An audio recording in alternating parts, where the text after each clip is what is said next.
Students, आज जो question मैं आपको कराने जा रहा हूं ये क्वेश्चन पहले भी आप कर चुके हैं। वहां पर आपने पैराबोला और इलिप्स में ये सेम क्वेश्चन किया है, सेम कैलकुलेशन है और सेम ही प्रोसेस से सॉल्व होगा। ओके, तो जिन्होंने कर लिया है उनको कॉन्फिडेंस आएगा करते वक्त, वो पहले ही कर लें, मेरे कराने से पहले कर लें। जिन्होंने नहीं किया है, पहले वाले सीरीज उन्होंने नहीं देखी है पैराबोला और इलिप्स की, तो वो हाइपरबोला से भी चीजों को समझ सकते हैं। ओके, देखिए यहां पर लिखा हुआ है find the equation of hyperbola. Hyperbola पूछा है आपसे, उसकी इक्वेशन। सेम चीज, जिस बच्चे ने पैराबोला और इलिप्स अभी भी नहीं पढ़ा है, आप फिक्र मत करिए, आप हाइपरबोला को जो मैं अभी ये करा रहा हूं इस क्वेश्चन को करिए। इस क्वेश्चन के जरिए आप पैराबोला और इलिप्स के क्वेश्चन को भी कर सकते हैं। बस आपको ध्यान क्या रखना है, टाइप में ध्यान ये रखना है कि क्वेश्चन में गिवन है यहाँ पे डायरेक्ट्रिक्स, ये रही डायरेक्ट्रिक्स की इक्वेशन, और फोकस, फोकस का ये पॉइंट दे रखा है, और एसेंट्रिसिटी। ये तीन वैल्यूज हमें होनी चाहिए हमारे पास। सबसे पहले हम क्या करते हैं, एक फिगर बना लेते हैं, ऐसे ही डमी बना लेते हैं। इसकी ध्यान रखना ये एक्चुअल फिगर नहीं है, याद रखना कि ये एक्चुअल फिगर नहीं है, ये सिर्फ एक सिंपल सा एक एग्जांपल के तौर पर हम समझ रहे हैं कि हाँ कहां पर क्या चीज है।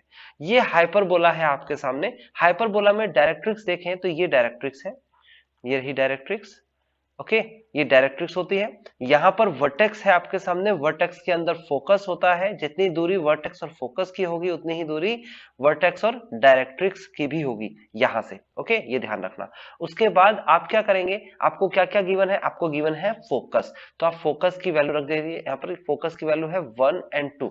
आपको गिवन है डायरेक्ट्रिक्स की इक्वेशन, तो आप डायरेक्ट्रिक्स की इक्वेशन यहां पर आप डायरेक्ट्रिक्स की इक्वेशन लिखिए 2x + y = 1। अब आपको करना क्या है, आपको निकालनी है इक्वेशन। बहुत आसान है। आप इस हाइपरबोला पर कोई भी एक पॉइंट ले लीजिए, ये है x, y, कोई भी एक पॉइंट ले सकते हैं, कहीं पर भी ले सकते हैं।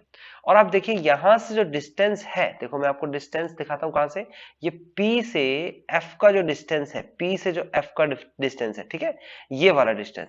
और ये डिस्टेंस जो कि ये परपेंडिकुलर डिस्टेंस होगा, देखिए मैंने लाइन खींच दी है, आप ऐसी लाइन खींचेगा परपेंडिकुलर डिस्टेंस। इसे तो मैंने डी का नाम दे दिया, तो इसे मैं और नाम देता हूं, इसे मैं क्यू का नाम दे देता हूं। ठीक है ना, नाम अपनी मर्जी से आप रख सकते हैं। ओके, तो फिलहाल मैंने क्या बताया, पी से ये एफ का जो डिस्टेंस है, देखिए ये वाला डिस्टेंस है, ठीक है, इधर ही ध्यान रखिएगा आप। और Q से P का डिस्टेंस है, ठीक है ना। इन दोनों डिस्टेंस के बीच में एक रिलेशन होता है, यानी कि ये P कहीं पर भी हो, यहां पर भी हो सकता है, यहां पर भी हो सकता है, यहां पर भी हो सकता है, कहीं पर भी होगा। इन दोनों के बीच में एक रिलेशन होगा, वो रिलेशन आपको रट लेना है। ओके, तो वो रिलेशन क्या है, ओके, वो रिलेशन ये है कि अगर मैं आपसे कहता हूं पी एफ, ध्यान से समझना, पी कौन सा है और एफ कौन सा, देखो पी ये है, एफ ये है। Okay, P F is equal to, यानी पी एफ की वैल्यू जो होगी वो इक्वल होगी, किसके इक्वल होगी, eccentricity of P Q. Eccentricity यानी कि मल्टीप्लीकेशन कराएंगे एसेंट्रिसिटी का, यानी ई कहते हैं इसे, इसका, और पी क्यू। बहुत सिंपल है, बहुत ज्यादा सिंपल है। सिंपल, आपको फोकस का पॉइंट दे रखा है और डायरेक्ट्रिक्स की इक्वेशन दे रखी है और एसेंट्रिसिटी दे रखी है, and this is the relation. P एक जनरल पॉइंट है जिससे हमारी इक्वेशन फाइंड होगी। बस ये पता लग गया, अब क्वेश्चन सॉल्व करना रह गया है। अब P और F को देखिए कहां पर लिखा है, P लिखा है x, y, एंड F लिखा है आपके सामने, F मतलब फोकस 1, 2, और इनके बीच का डिस्टेंस निकालना है, दिस इज कॉल्ड PF। तो हम डिस्टेंस निकालेंगे बिल्कुल, PF, और डिस्टेंस फॉर्मूला अब आपको आना चाहिए। जिसको नहीं आता है वो जरूर जाके हमारे प्रीवियस सेक्शंस को, लेक्चर को देखे। कंप्लीट कोर्स अवेलेबल है, और यहाँ पर लिख दिया है आपके सामने कि डिस्क्रिप्शन पे लिंक है फुल कोर्स का। ओके, तो जो भी स्टूडेंट्स अपने रिलेटेड कोर्स को पढ़ रहा है, उस कोर्स से रिलेटेड कंप्लीट वीडियोस अवेलेबल है स्टेप बाय स्टेप, जैसे आप ट्यूशंस में या फिर अपने कॉलेजेस के लेक्चर्स लेते हैं। ओके, कॉलेज में, स्कूल्स में जो लेक्चर्स लेते हैं स्टार्टिंग टू एंड, अब प्लीज स्टार्टिंग टू एंड लें, तभी आपको समझ में आएगा सब कुछ कि हाँ हो क्या रहा है, और आपको कॉन्फिडेंस मिलेगा एग्जाम में कुछ भी करने के लिए।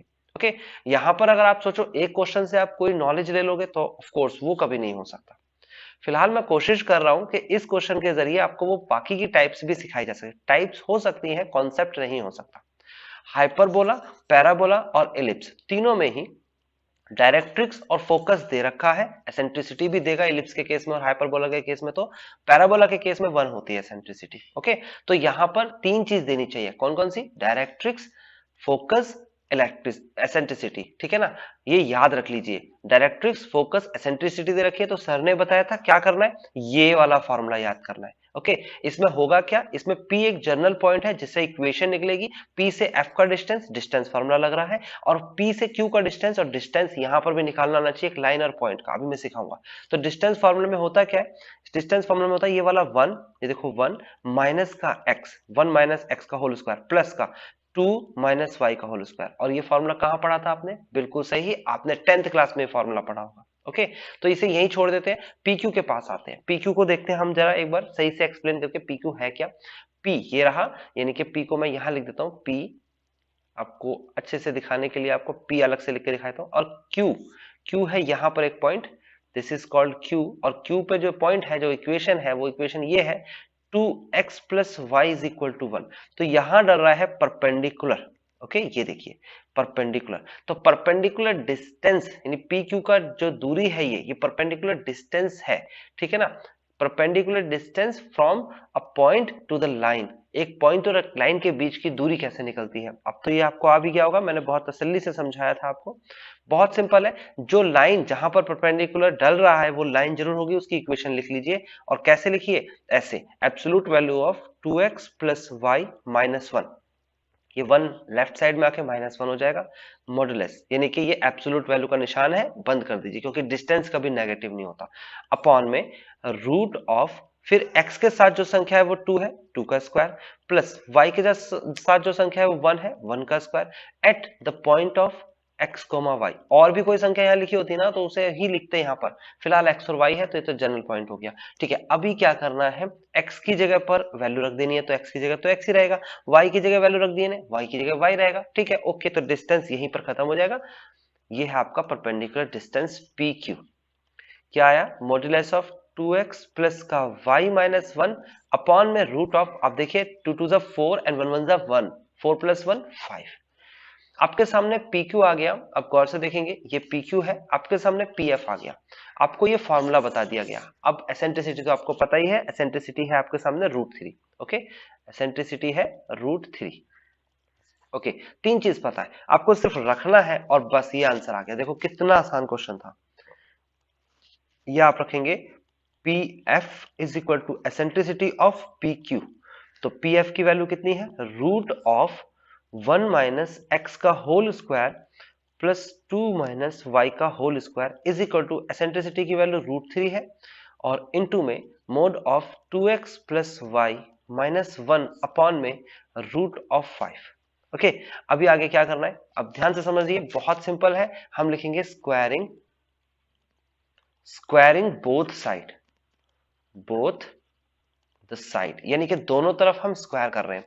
तो पहले हम लेफ्ट में स्क्वायर करेंगे 1 माइनस एक्स का होल स्क्वायर। अगर आपको कैलकुलेशन मेरे से अच्छी आती है, मैं तो एक्सप्लेन करके दिखा रहा हूं क्योंकि हर स्टूडेंट को दिखाना है मुझे करके, लेकिन अगर आती है तो आप ये स्किप कर सकते हैं कैलकुलेशन का पार्ट, जैसे मैं लिख रहा हूँ squaring both side, direct square कर सकते हो, इस पर ऐसा कोई नहीं है मार्क्स कट जाएंगे। याद रखना, आपका जो स्टैंडर्ड है वहां पर आपको स्टेप बाय स्टेप कैलकुलेशन नहीं करते, आपका आंसर सही आना चाहिए। ओके, आप स्टेप्स को कॉपी मत करिएगा, मेरे या किसी के भी। ये हो जाएगा mod of 2x plus Y minus 1, mod close हो जाएगा अपॉन में रूट ऑफ 5 और इसका स्क्वायर। ओके, ये हमने स्क्वायर कर दिया। अब स्क्वायर करने के बाद हमें क्या करना है, अब हमें सिंपल सा काम करना है, सॉल्व करना है आगे। ये स्क्वायर से रूट कैंसिल हो जाएगा, ओके, कैंसिल होने के बाद क्या बचेगा, ये आपका फॉर्मूला लगेगा यहाँ पर a माइनस बी का होल स्क्वायर। जरा चेक कर लें आपकी नॉलेज के है कि आपको पता नहीं, बताइए, a माइनस बी का whole square is equal to, okay, A square plus B square minus 2ab। Okay, बहुत अच्छा, आपको पता होना चाहिए फॉर्मूला। ओके, तो इस फॉर्मूले के अकॉर्डिंग अगर हम चलें तो यहाँ फॉर्मूला है a की जगह 1 और b की जगह x है ना, तो माइनस वाला फॉर्मूला है तो माइनस यहाँ लगता ही है, तो आप लिखेंगे a स्क्वायर यानी कि 1 का स्क्वायर प्लस b स्क्वायर यानी कि x का स्क्वायर माइनस 2ab यानी कि 2 इंटू 1 इंटू एक्स यानी कि 2x। ओके, प्लस यहां पर भी फॉर्मूला लगाएंगे, ये a है ये b है, तो a square means 4 plus b square means y square और माइनस का 4y, ये 4y कैसे हुआ, 2 into y, 2 into 2 into y, 4y। Okay, चलो आगे बढ़ जाते हैं, इक्वल टू का साइन लगाएंगे, फिर उसके बाद यहाँ रूट से, ये देखो स्क्वायर से रूट कट गया तो 3 आया, यहाँ स्क्वायर से ये वाला रूट भी कट गया तो 5 आया, 3/5 तो बिल्कुल साफ दिख रहा है, और उसके बाद यहाँ पर स्क्वायर लग जाएगा, यहाँ पर इस पर स्क्वायर लगेगा, और ये है a, ये है b, ये है c, तो फॉर्मूला मैं फिर से लिख के दिखाता हूं आपको क्या है, A plus B plus C का whole square is equal to A square plus B square plus C square plus का सॉरी नॉट माइनस, प्लस का 2ab plus 2bc plus 2ca, ऐसे याद करिएगा 2ca। ओके, ए square plus B square plus सी square plus 2ab plus 2bc plus 2ca। जितनी बार repeat कर सको, जितनी बार समझ सको फॉर्मूले को, उतनी बार समझना चाहिए। कभी फॉर्मूले को स्किप मत करिएगा, याद रखना मैथ्स में, ठीक है ना, वो बस जाने चाहिए आपके अंदर। ओके, फिलहाल a की वैल्यू आपके सामने 2x है, इसका स्क्वायर करेंगे तो कितना हो जाएगा 4x हो जाएगा। b की वैल्यू आपके सामने कितना है y है, इसका स्क्वायर करेंगे तो कितना हो जाएगा 4x स्क्वायर, तो y स्क्वायर हो जाएगा प्लस का। उसके बाद c की वैल्यू है -1, याद रखना a की वैल्यू है 2x, b की वैल्यू है y और c की वैल्यू है -1, याद रखना ये है। ओके, -1 का स्क्वायर करेंगे तो कितना आएगा 1 आएगा।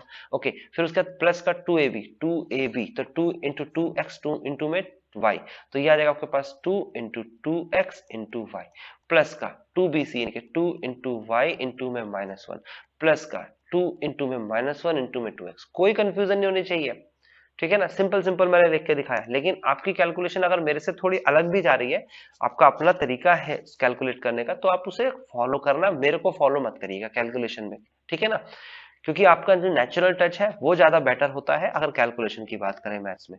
अब देखिए 5 की मल्टीप्लाई कर देंगे, यहाँ पे 5 की मल्टीप्लाई करेंगे तो पहले ऐसा करते हैं, हम 5 की मल्टीप्लाई नहीं करते हैं, पहले हम सिंपल सिंपल लिख लेते हैं।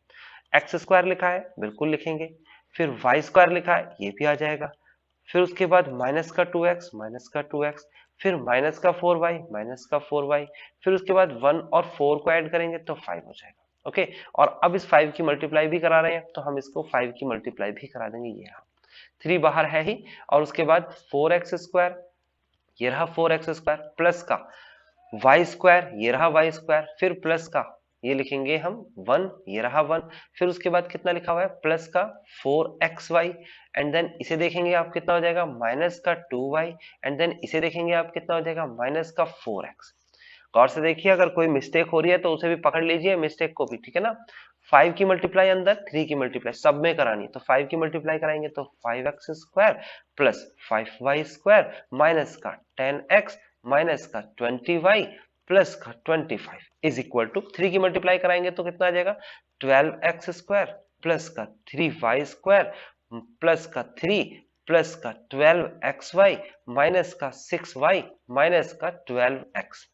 ओके, नाउ आप देखो x कहां पर बड़ा है, तो आप देखोगे यहाँ पर 5x स्क्वायर है, यहाँ पर 12x स्क्वायर है, तो मैं इधर ले आता हूं, ज्यादा बेहतर है, तो लेके आएंगे लेफ्ट में तो कितना हो जाएगा 12x स्क्वायर प्लस का 3y स्क्वायर प्लस का 3 प्लस का 12xy माइनस का 6y माइनस का 12x, ये आपकी लेफ्ट वाली संख्याएं हो गई। फिर माइनस का साइन लगेगा, देन सारी संख्या, ये पूरी की पूरी संख्या राइट में जाएगी, तो हो जाएगा 5x स्क्वायर माइनस का 5y स्क्वायर प्लस का 10x प्लस का 20y माइनस का 25 इज इक्वल टू 0। ध्यान से समझना, हर किसी के निशान बदल चुके हैं, हर किसी के निशान जो लेफ्ट में था बदल चुके हैं, मैंने हर किसी को चेंज साइन करके ही लिखा है। अब ध्यान से समझ लीजिए क्या क्या, जैसे कि ये पॉजिटिव था तो नेगेटिव लिखा, ये देखो नेगेटिव, ये पॉजिटिव था तो नेगेटिव लिखा, ये देखो नेगेटिव, ये नेगेटिव था तो पॉजिटिव लिखा, ये देखो पॉजिटिव। अच्छा, यहाँ पर एक स्टूडेंट ने मेरे से कमेंट करके पूछा था कि सर कभी कभी तो आप क्या करते हो कि राइट वाले पार्ट को लेफ्ट में ले जाते हो, और कभी कभी क्या करते हो कि आप लेफ्ट वाले पार्ट को राइट में ले जाते हो, तो कौन सा सही है, यानी कि कौन से पार्ट को हम कहाँ ले जा सकते हैं।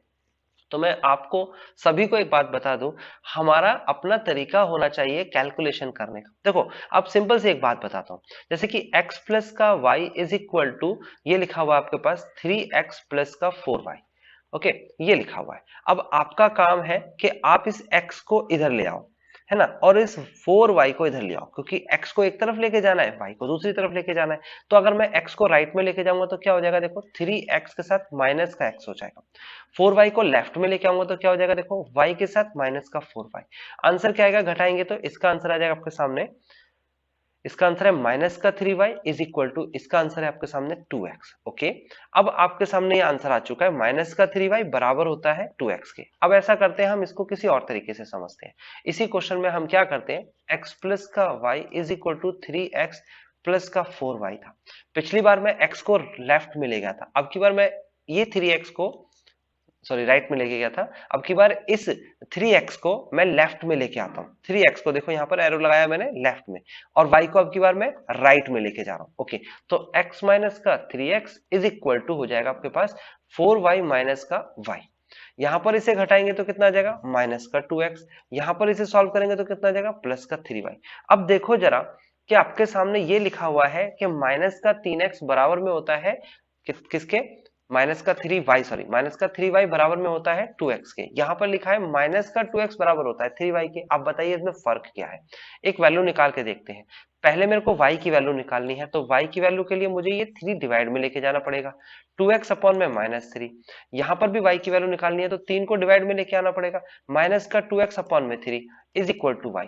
आप देखेंगे तो y की वैल्यूज दोनों में सेम आई है। अब आप कहेंगे सर सेम का, यहाँ माइनस नीचे है यहाँ माइनस ऊपर है, तो मैं बता दूं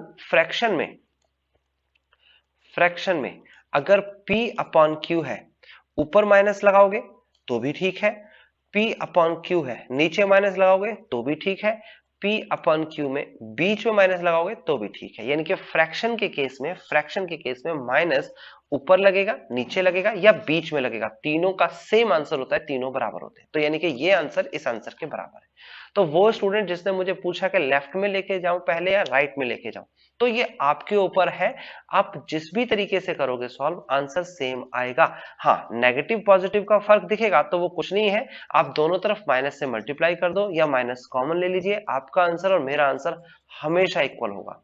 तो मैं आप सभी को ये कहूंगा कि अगर छोटी छोटी कंफ्यूजन आपको है रिलेटेड टू द कैलकुलस, तो मुझे पहले तो क्लियर करें जितना मुझे क्लियर होता है आपका क्वेश्चन, क्योंकि अगर आप डायरेक्ट पर्सनल मेरे से जो स्टूडेंट्स क्लास लेते हैं तो मैं उनसे 2 बार 3 बार पूछता हूं कि आप पूछना क्या चाहते हो, ओके, देन उसका जवाब देता हूं। लेकिन यहाँ पर प्रॉब्लम यह है कि मैं कमेंट में अच्छे से समझ नहीं पाता हूं कभी कभी कि आपका क्वेश्चन क्या। अब जितना डिटेल में मुझे समझा पाए कमेंट करके कि सर मुझे ये पूछना है, देन मैं उसका जवाब बड़ा आसानी से दे दूंगा। जवाब देना बहुत, मैं इतने सालों से यही काम कर रहा हूं। तो आपको बस ध्यान रखना है कि कोई भी चीज, देखो मैं ओवरऑल सभी स्टूडेंट्स को यहाँ पर बता रहा हूं कि आप अपनी कैलकुलेशन अपने हिसाब अपने तरीके से करिए। ये मत सोचिए कि सर ने लेफ्ट में लेके गए तो लेफ्ट में ले जाना सबसे बेटर होगा, ये बिल्कुल भी गलत है। इसलिए मैं बार बार बोल रहा हूँ कैलकुलेशन में आप किसी को फॉलो नहीं करिए। ओके, नाउ आगे बढ़ते हैं इस क्वेश्चन में। मैं इसे क्या क्यों लेके आया, देखो मैंने आपको तरीका भी बताया मैं क्यों इसे क्योंकि मुझे एक्स जो है इक्वेशन में पॉजिटिव चाहिए, देखने में थोड़ा अच्छा लगता है। नेगेटिव भी लिखा हुआ तो फर्क नहीं पड़ा होगा, ठीक है ना, लेकिन देखने में अच्छा लगता है। आपको जब भी आंसर्स मिलेंगे तो पॉजिटिव में एक्स स्टार्टिंग पॉजिटिव से दिखेगी, है ना। तो पॉजिटिव देखने के लिए मैंने क्या देखा, 5x² यहाँ छोटी संख्या है, 12x² यहाँ बड़ी संख्या है, तो मैं इसे उठा के लेफ्ट में लेके गया। ये मेरा नजरिया था। अगर इसे मैं चाहता तो ये राइट में लेके गया, अगर मैं चाहता तो इसे लेफ्ट में भी लेके आ सकता था, तब आंसर नेगेटिव में देता, फिर मैं माइनस से दोनों तरफ मल्टीप्लाई कर देता। ओके, चलो आगे बढ़ जाते हैं। तो अभी 12x² देखो ये रहा, और 5x² ये रहा, दोनों को घटाना ही है तो आएगा 7x², बिल्कुल सही। उसके बाद 3y² और 5y², ठीक है ना, दोनों को घटाना है तो आंसर आएगा माइनस का 2y²। उसके बाद 12xy और कहीं कुछ नहीं है तो ये आ जाएगा प्लस का 12xy। देन उसके बाद आप देखेंगे माइनस का 12x और प्लस का 10x। देखो मैं आपके सामने हाईलाइट करके दिखा रहा हूं, तो माइनस का 2x आ जाएगा, 6y और 12y दोनों को घटाएंगे तो प्लस का 14y आ जाएगा। उसके बाद क्या बचा, 3 बचा, उसके बाद क्या बचा, 25 बचा। देखो 3 और 25 को जब सॉल्व करेंगे तो कितना आएगा, माइनस का 22 is equal to 0, and this is the final answer. Suppose कि आप ऐसा नहीं करते, आप इसे सारे को लेफ्ट राइट में ना ले जाके लेफ्ट में लेके आते, तो यही सारी संख्याएं आती, सब सूत्र सेम होता, बस निशान बदले होते हैं, यहाँ माइनस होता है यहाँ प्लस होता है, यहाँ माइनस होता है यहाँ प्लस होता है, यहाँ माइनस होता है यहाँ प्लस होता है। आप फिर क्या करते, शुरुआत में माइनस है तो आप माइनस से मल्टीप्लाई कर देते, तो फिर ये सारे निशान बदल जाते, और सारे निशान बदलने के बाद वही आंसर आ जाता है जो आपको अभी दिख रहा है। तो आंसर चेंज नहीं है, आप इस बात को ध्यान से समझिएगा। ओके, फिलहाल हाइपरबोला की कंडीशन हो चुकी है। मैंने कोशिश की है जितने भी मेरे स्टूडेंट्स अलग अलग कैटेगरी के हैं, सबको देखो अपना अपना, कोई बहुत टॉपर हो सकता है, कोई थोड़ा स्लो हो सकता है, लेकिन याद रखना मेरी नजर में आज तक मैंने एक भी स्टूडेंट ऐसा नहीं देखा जो कि इंटेलिजेंट नहीं है। सभी इंटेलिजेंट है, बस थोड़ा हार्डवर्क कम करते हैं। ओके, तो आप हार्डवर्क करेंगे तो आप इक्विवेलेंट हो जाएंगे उन सभी स्टूडेंट्स के जिन्हें आप कहते हो कि ये तो इंटेलिजेंट है इन मैथमेटिक्स, अगर आप मेरे पे भरोसा रखोगे तो। ओके गाइज, तो मिलते हैं हम नेक्स्ट सेक्शन में।